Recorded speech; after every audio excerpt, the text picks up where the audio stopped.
We begin here in Washington, where President Donald Trump has once again threatened India with higher tariffs. In a post on Truth Social on Monday, the president said he would raise tariffs on Indian goods from the current 25% over New Delhi's continued purchase of Russian oil.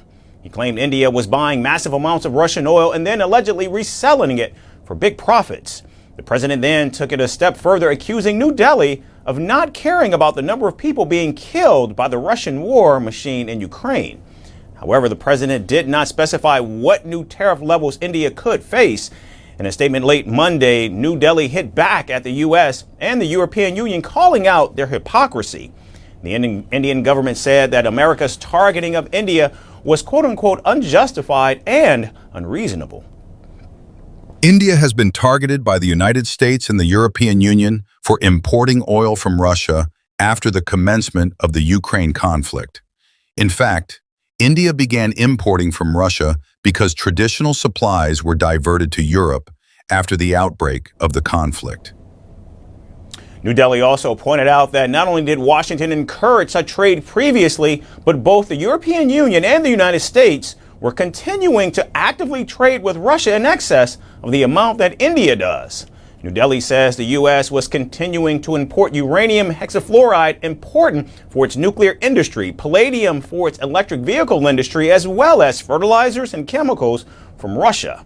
Official U.S. data has shown that goods and services trade with Russia totaled an estimated $5.2 billion last year. New Delhi also hit out at the European Union for double standards, citing 67.5 billion euros, or roughly $70 billion in bilateral trade with Moscow last year. India also noted that European imports of liquefied natural gas reached 16.5 million tons in 2024, surpassing the last record of 15.21 tons in 2022. India's imports are meant to ensure predictable and affordable energy costs to the Indian consumer. It is revealing that the very nations criticizing India are themselves indulging in trade with Russia. India's statement came just days after the European Union exempted Kazakhstan to export coal through Russian ports despite sanctions on Moscow. Europe and Russia have reportedly continued to trade not just in energy, but also in fertilizers, nickel, as well as iron and steel. Meanwhile, back in the United States, President Trump's post sparked calls from Republicans like Marjorie Taylor Greene to end Indian H-1B visas, blaming them for taking American jobs. Senator Lindsey Graham also lauded the president's efforts to end a bloodbath in Ukraine, which Donald Trump had promised to end in the first 24 hours of his second term, but has so far been unsuccessful at ending.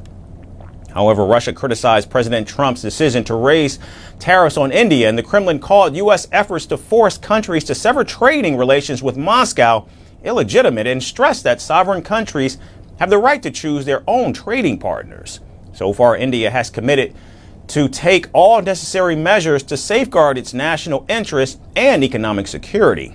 And now Washington and New Delhi are locked in a game of chicken, and only time will tell which side will blink first.